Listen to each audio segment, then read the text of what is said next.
Promote a culture of inclusion, supercharge your communication, and unleash the full potential of your teams and leaders with the Inclusive Handbook collection from the Diversity Movement. As part of the collection, I wrote the Inclusive Leadership Handbook with Kurt Merriweather to empower leaders with tools needed to cultivate a culture that fosters creativity, innovation, and employee engagement. Through strategies, exercises, and self-reflection, leaders at all levels can enhance their effectiveness. Learn more at thediversitymovement.com/store. Use code HOL at checkout for 25% of your first order. DEI budgets are under attack, but the goals haven't changed. Whether you're looking to increase your DEI knowledge, expand your market reach, or gain a competitive advantage in business, we have the solution. TDM Library is your single source for expert-curated DEI resources, strategies, and solutions, all designed to help you transform your workplace culture and be a more effective contributor. For $9.99 per month, you get access to our searchable subscription-based digital library. There, you'll find articles, practical how-to guidebooks, podcasts, award-winning microvideos, and more than 700 Q&As, designed to help DEI practitioners, thought leaders, and executives create a more inclusive workplace. Whether you prefer to listen, watch, or read, we have the resources for you. TDM Library goes beyond the basics to dive deep into topics such as inclusive language, the business case for DEI, talent acquisition, and C-suite engagement. For less than the price of a sandwich, you get access to our library of more than 1,000 pieces of original, expert-curated DEI content. Join today and get your first 30 days free. Get your library card now at tdmlibrary.thediversitymovement.com.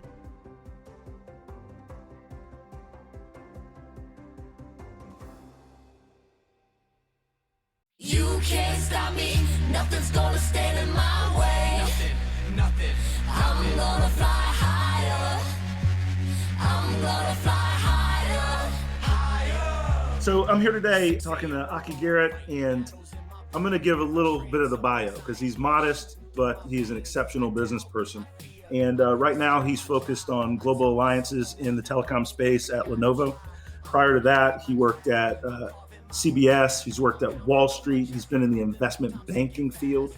And one of the things that's pretty powerful is that he also got his MBA from the Fuqua School of Business at Duke University. And so we're super excited, Aki, to have you on board, and welcome to the show. Thanks, Don. It's a pleasure to be here. So one of the things we want to dive into as we look at kind of our landscape in our country today is obviously, Aki, you and I are both African-American males pushing our way through corporate America. I'd like you to dig into a little bit your perspective of that feeling, that experience being the only, whether that's through your education, whether that's in corporate America, and how have you thought about that? How has race and success kind of shaped the way you look at the business lens? This question has been something I've thought about, often in terms of, what does it mean to be the only one in the room, right? And for me, I've kind of approached it from two perspectives. One, I've approached it from a source of empowerment, and then a source of responsibility, right? So, and I'll kind of delve into both of those quickly. So empowering in the sense that diversity, as we all know it, is just good business, right? Whether it's diversity in the classroom, diversity in the professional corporate America realm, wherever there is a corpus of people getting together, diversity needs to be an underpinning in that room.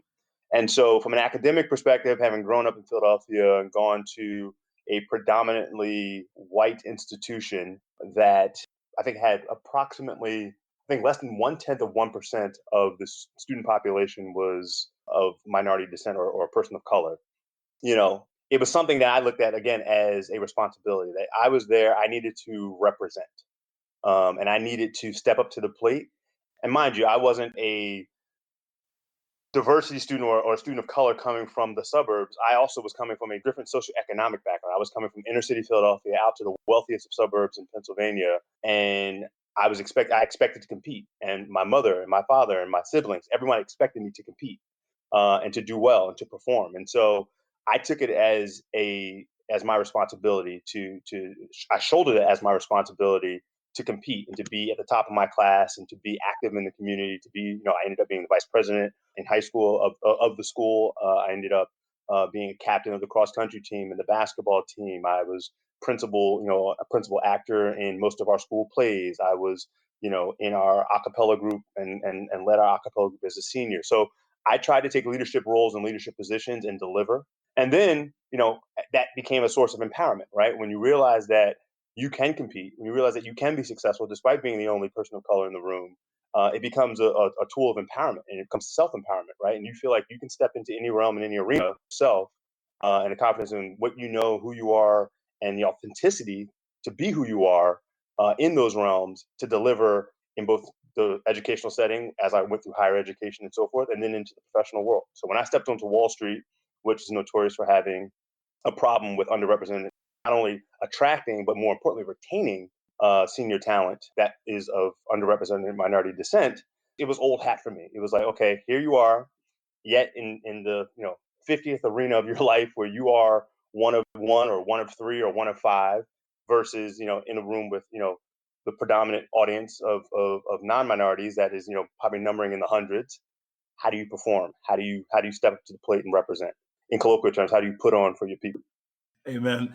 And I appreciate the way that you and your family put that support around you, but also that pressure on you, Yeah. right, to succeed in spite of those circumstances. And we're similar, and I was raised that way. And my dad would tell me all the time, he said, the world isn't fair because you hope it to be. You got to win anyway. As you succeed, you have a chance to create pavement, right, where there's a dirt road. And it seems like your family was very similar. Absolutely. It, Absolutely. And when you lay what down that pavement, you got to turn back around and make sure that you're giving direction to the future generation to walk down that pavement so it's an easier path, right? So let me drill into that for a minute.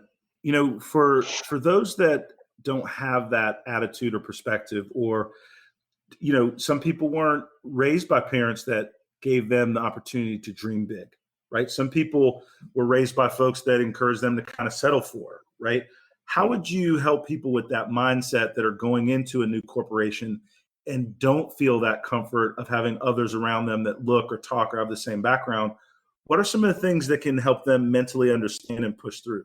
Yeah, I mean, I think that's depending on the environment you walk into, you got to surround yourself with mentors. You got to go seek out those folks that can give you a little bit of that you too can make it, you too can succeed. That I think that tactic is very person specific. And what I mean by that is not everybody's outgoing, not everybody's confident in themselves to reach out to somebody that they don't know and say, "Hey, knock knock. I'm a first year. I'm a junior person. I'm just starting my post college career. I'm just starting at this X, Y, and Z firm. Wanted to connect and just reach out and meet somebody else. Who has walked in my shoes before, and see if we can set up coffee or I can seek guidance from time to time as I try to navigate my career. That's tough, but I think those are the types of things that you have to be able to. You have to put yourself out there a little bit, and it's not always comfortable, but I think it's necessary. No, that's powerful. Talk to me a little bit about the value you derived from your MBA experience at Duke, right? Like Yeah. what are some of the and I'll layer the question a little bit, right? So there's a debate. Should you go into industry, earn your stripes, bootstrap as an entrepreneur? Should you get this MBA experience? What's your lens with what you'd recommend to a young person coming up and your experience in the decision that you made that worked out great for you? Yeah. First and foremost, I would say an MBA is an expensive investment. It's an investment in yourself, right? And so you've got to weigh the actual dollar cost vis-a-vis the ROI that you either anticipate getting or hope to get, right? The MBA is not for everybody. And I've had this conversation for some reason more now in the last, I would say, 12 to 18 months than I have previously. And I got my MBA and I graduated in 2011. So it's been a few years. But for some reason, over the last 12 to 18 months, it's come up more often. And primarily because I think it's been a good market. Folks use their MBA as a chance to reset, right? To reset their careers and to figure out what it is that they're really passionate about. But in saying all that, I would say that when you look at an MBA, I think that the two big things I tell aspiring MBA students is that you're going to get out of it are the network and the close friendships. And I guess the third thing I would say is the ability to think strategically and to think on your feet. The ability for you to think on your feet and to think about business problems and to dissect business problems and structure solutions in a way that makes sense. The last thing I'll say is you will probably forget 95% of the stuff you learn in business school in terms of, the Black-Scholes, option pricing model or discounted cash flow or some marketing tactics or marketing, speak. You're going to be an expert in whatever you do every single day, but that's going to be one small sliver of what you've done in business school. You're going to forget everything else, right? So you have to be comfortable knowing that the reason why you're investing in business school, the things that are going to last, the things that you won't forget are the experiences, which are shaped by the people, the network, and then those higher order, the way it almost rewires your brain to think, agnostic of industry and agnostic of job function. Your brain is wired to think in a way that is, how do I solve complex business problems? How can I do that quickly and in a very focused and structured way? That's powerful. I mean, especially the last part in terms of the mindset, right? Because Yes. the facts and figures of it do go away independent of level of education, but having a mindset to solve complex problems quickly, that Yes. is a leadership ability that What can we're pay missing in the you. White House, to be honest. Yeah, well, missing in the White House, lots of parts of Congress. we could have a whole side conversation about that for hours. Absolutely. One of the things that when I think about your career and in our conversations, talk to me about a business challenge that didn't look amazing in your career, but you fought through it, overcame, worked out in the end. Struggle, victory. Yeah, I mean, there's so many. We could take the podcast network idea that created at CBS, right? And this was back in 2000 and I want to say 14, right after the Renaissance, right after Serial came out. Absolutely went viral, just kind of dominated the airwaves for a period of time, and then all of a sudden people were like, "Well, hold, this podcast thing is a really powerful medium." I'm sitting at CBS thinking, what can we do where, we have CBS Radio, which is the third largest radio network in the country. We've got top flight talent. We can leverage not only our radio presence, but also our, national network presence, the CBS studios from a film and television perspective. I mean, we have access to all the talent in the world. And if I email Stassi Schroeder, if I email Tom Green, if I email any top flight celebrity and they see the CBS.com, I'm going to get a response, right? How can we leverage that power, the power of that brand to actually build something and be kind of first to market, or if not first to market, early to market in terms of a podcast network. And so, it was easier than I thought to sell through the concept. It was harder than I thought to build in the sense that the amount of horsepower it took to day in and day out come in and think about how do we want to structure this network on the front end, and where are we good at from an advertising perspective and aligning our advertisers with particular verticals to make sure they have appetite for the content. How do we put rules and regs? How do we structure the contracts? All those things, literally, we had to create from essentially nothing. And then to complicate things, how do you then create a network that's going to, ideally grow very, very fast, given the fact that we have all these tentacles in the marketplace and access to all this talent? And then how do you put into place all that technology, whether it's a remote setup to record a podcast? And mind you, this was in early days of podcasts, the podcast 2.0 renaissance. This was not last year. It was much more complex. And so just thinking through that, and again, having, major corporations that are traded publicly live quarter to quarter earnings, right? So you got to produce in 90 days. You got to produce every 90 days. There's a report card, and so building something from scratch, there was constant pressure, top down pressure to build this network to justify my existence. Why they're paying me the salary, right? And so delivering on that with essentially starting from zero template was a lot of creative business thinking, structuring. How do I do something in the interim to show results and to show that I'm delivering, but know that it's going to get better and it's not going to look the same in the next quarter, right? Because we got to make it a better product, but I need to show results in the short term. So what I think business school, and kind of just dovetailing this all into that question around business school, I think business school really gave me the confidence to be able to think kind of holistically about a business problem, right? I wasn't thinking about just from a technology perspective. I wasn't thinking about just from like an HR talent recruitment perspective. I wasn't thinking about just from like a legal perspective or a business perspective. I was literally connecting all the dots because I was so content and so relying so much on different parts of the business was cogent. And I could go to my president and say, okay, I've literally looked at every single aspect of this business and I've structured it in a way that I can sit in front of you for an hour and give you a PowerPoint presentation. When we're done, you're going to walk away and say, okay, this guy's got it for one, and two, I understand it as the president, and I can then relay that to my senior folks at the corporate level. No, that's I appreciate the response immensely. And one of the things that you keep bringing up, but in different ways, is the power to think clearly on the fly. And that doesn't mean in the meeting.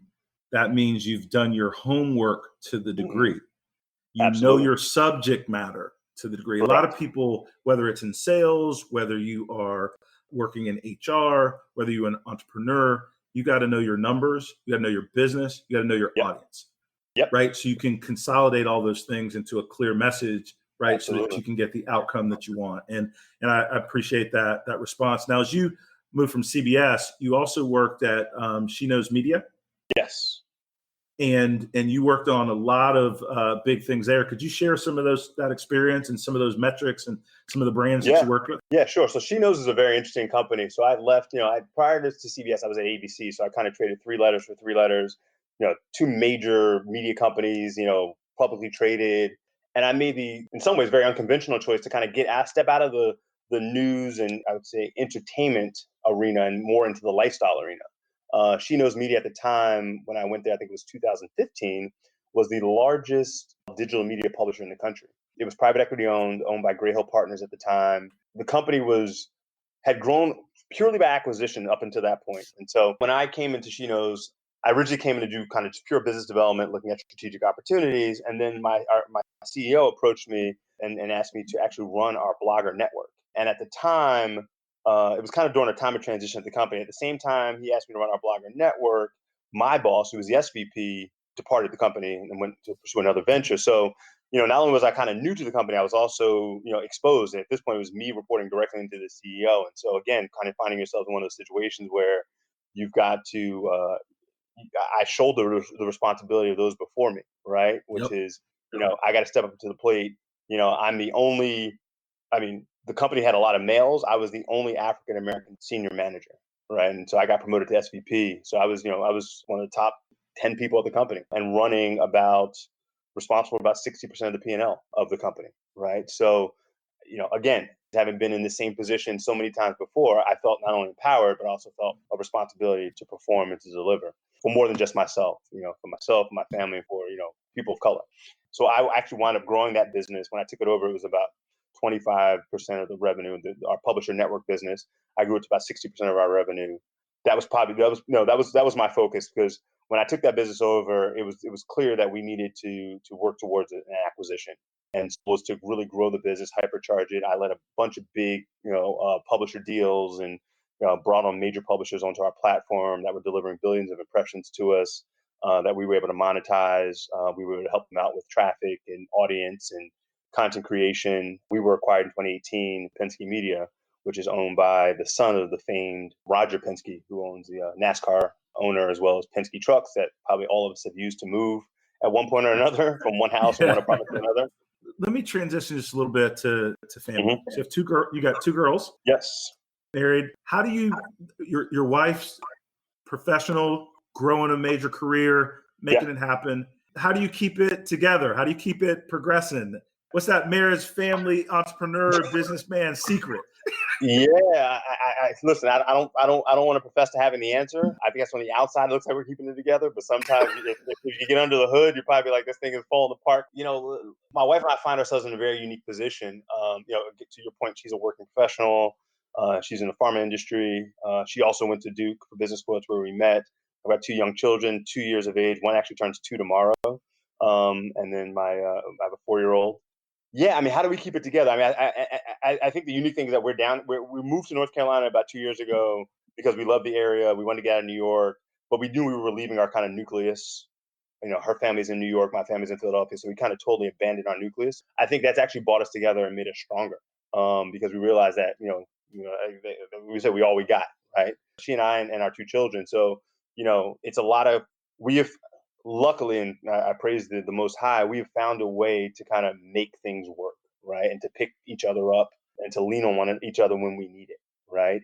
It hasn't been easy, but it's what we signed up for, right? And so, being responsible adults. It's what we have to do. So we make it work, and we have luckily come down to North Carolina and built up great friendships, such as yourself, Don, and which has been helpful. So yeah, I mean, we hack it every day we get up. We just figure it out.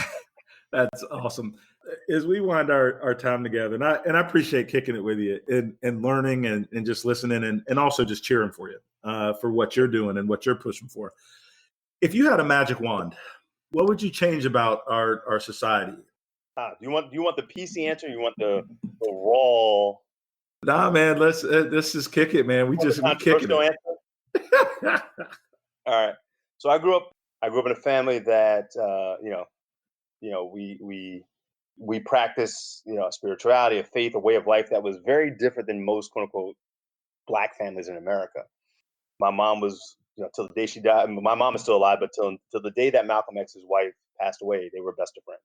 Right. I used to hang out with Malcolm X's grandson. He used to hang out at my house, and we would do. It was back when I was a child. We would do sleepovers, and Mumi Abu Jamal, who is a political prisoner on death row, is a very close family friend of my mother's from his days as a journalist. So I grew up in a very Pan-Africanist, social justice focused family, and so for me, that's always had an impact on the way I viewed and perceived the world. Right, and oddly enough, a very Pan-Africanist family would send their youngest son to a non-Pan-Africanist institutions, right? I think really helped me from a confidence perspective in realizing who I was and not going to seek definition, but having already been defined, existing and standing in my own truth and my own authenticity in those environments. So I didn't go to those environments seeking to find myself.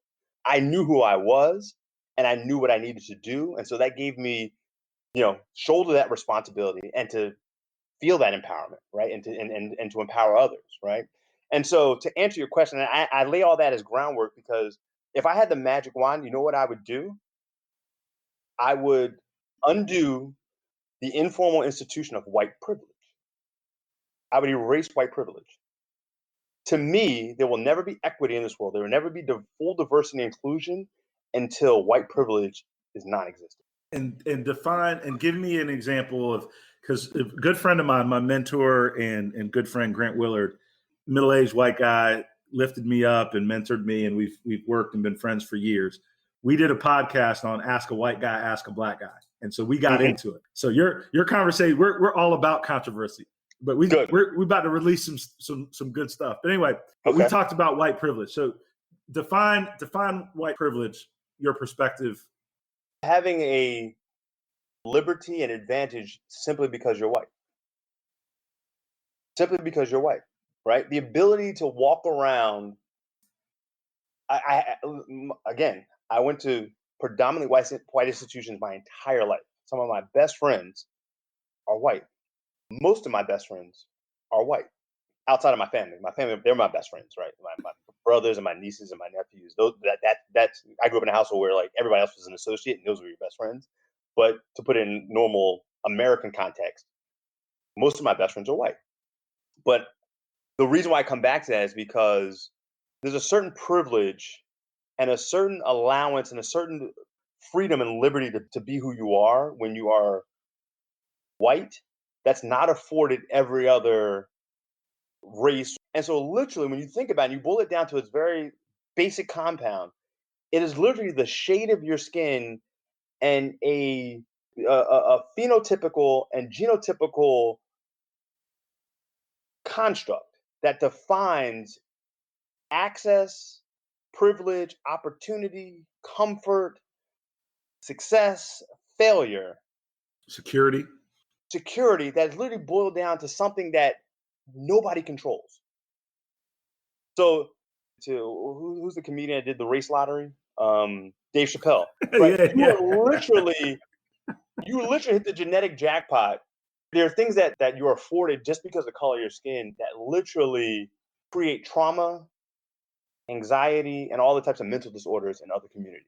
Like the ability to walk down the street at midnight or run outside at midnight and not get pulled over by a cop because they think you're robbing somebody or you're running from something simply because of the color of your skin, to me, it's mind-blowing.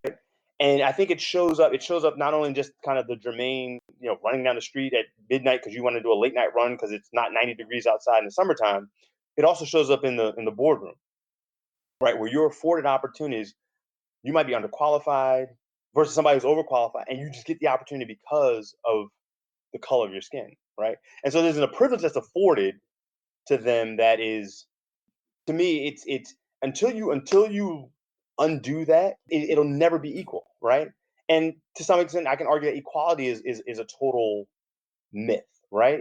Some people are short, some people are tall, some people are pretty, some people are ugly. Like it just is what it is, right? But until you deconstruct this notion of white privilege, I think it's going to be hard for us as a society to really achieve those things that folks like you, Don, and you, Jason, and diversity and inclusion and equality and access. It's going to be really, really hard to achieve those things unless you're willing to surrender that quote unquote advantage. Nobody ever willingly surrenders an advantage, right? I appreciate that answer. Last couple of things as we keep rolling, but I don't want to miss anything while I've got you. Mm-hmm. Talk to me a little bit about some of the mentoring that you do, some of the organizations that you're involved in, just some of the nonprofit work and things that you're really proud of. That's part of your give back. Yeah, I mean, one of the things when I was living my time in New York, I spent about 5 of a nonprofit called Resilience Advocacy Project that literally addressed this idea of social injustice, social inequality, and privilege, right? It was literally a nonprofit that went and trained youth advocates in the most marginalized communities in New York City to actually how to advocate for themselves, right? And so it wasn't about mentoring, it was about empowering, right? And giving them the tools to be their own advocates in their community, right? And then they could go out and take that education and go teach their peers on how to be actual advocates in their community. And so we had a lot of capstone projects, and one of them actually was very instrumental in getting stop and frisk repealed in New York. Because again, stop and frisk, although stop and frisk was in New York City in terms of one, incarceration of innocent people of color, and it was when you look at the stop and frisk data, it was heavily targeted towards young Black and Hispanic men, right? And so again, looking at that is things around privilege and race and class and things like that. And so we were looking to help people who are living in those neighborhoods who are adversely affected by stop and frisk to actually dismantle it. And so we work closely, in terms of working closely with local and state legislatures and lawmakers and councilmen. We had our students and our young people engage with them to really give them boots on the ground anecdotes and boots on the ground solutions on how to actually achieve what they want to achieve, but not do it in a way that was, adverse to the actual, community. So I was board chair at RAP for about 2 years, and I've come down here and gotten involved with the Men's Achievement Center at North Carolina Central, and mentoring some of the young men that are coming through the Men's Achievement Center program at North Carolina Central. So, helping with everything from career advice to looking at business plans to talking to them just about, life on campus, being a young man or young woman and living on campus and the things you're going through and, interfacing with your peers and kind of being in this new environment where you're away from home, all the freedom in the world to make decisions. How do you best utilize these next 4 years of your life? How do you position yourself for post-college success? How do you, view and think about career, think about, where I want to live and even decisions beyond that, how do I, think about, balancing work and life and balancing, marriage and courting somebody. How do I do that and still remain successful and focused on my goals and ambitions? A lot of these young folks want to be entrepreneurs. How do I do that, and become successful at becoming an entrepreneur and getting my idea from just, a concept to actual an MVP. So, really just, across the board, helping these young folks as they kind of go through this journey that we call, higher education and then post-higher education. Coming out of that, how do they position themselves for success, career wise and just in life? Friend, I've enjoyed it. I'm appreciative and excited for what you are, but also what you're becoming. And thank you. I appreciate you taking some time with us, man. Absolutely. Nuggets of wisdom. I had to get up and go get a pen so I could write some stuff down. I was like, oh man, I had to get my pen going on. Thanks everyone for listening. We'll begin your feed every week with new episodes from entrepreneurs who inspire you to do more. So be sure to subscribe to the show, and if you have a minute, give us a rating and a review as well. This podcast is edited and produced by Earfluence. If you're looking for more information on how full-service podcast production can amplify your voice, build your community, visit earfluence.com. Thank you for listening, and we'll see you soon on the Donald Thompson Podcast.